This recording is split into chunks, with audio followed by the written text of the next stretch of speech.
இந்த அன்பான மாணவ செல்வங்களை இந்த இந்திய வேலையிலே உள்ள பார்க்குறப்ப கலையும் இருக்குது, அதோட கருத்தும் இருக்குது.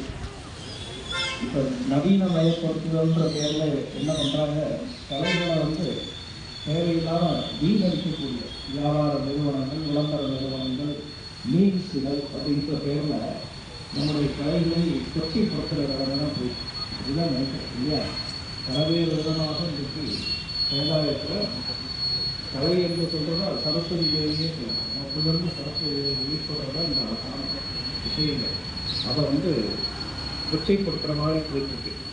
சாமி எடுத்த இந்த முயற்சி ஒரு யுகபுருஷர் சுவாமி விவேகானந்தர் போன்ற அவங்களுடைய கருத்துக்களை உள்வாங்கி அதை இந்த கலை மூலம் அதை வெளிப்படுத்த சொல்லக்கூடிய இந்த நல்ல வாய்ப்பை கொடுத்த சாமிஜி மகராஜுக்கு நம்மளுடைய நன்றிகளை தெரிவித்துக் கொள்கிறோம்.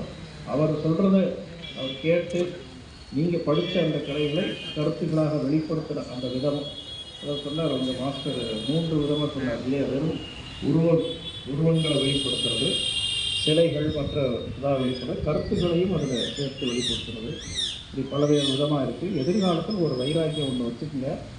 இந்த கலைகளை வந்து இந்த சில்லி திங்ஸுக்காக பயன்படுத்திட வேண்டாம். வியாபார நிறுவனங்கள் நம்மளை ரொம்ப படாதபாடுபடுத்துது. நம்மளுடைய கலைகளை வெளிப்படுத்துகிற மீன்ஸுகள்ன்ற பேர்லையும் கொச்சைப்படுத்துகிறாங்க.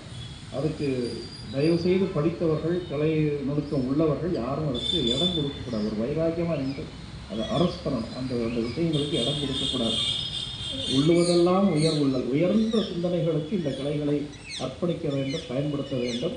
அது நம்மையும் அழகுபடுத்தும், நம்முடைய சமுதாயத்தையும் அழகுபடுத்தும் என்று சொல்லி இந்த அளவில் உங்கள் அனைவரையும் மனமாற பாராட்டி வாழ்த்தி சுவாமிஜி பெயர்களால் ஆசீர்வாதங்களை வழங்கி நிறைவு செய்கிறோம். அறிவு.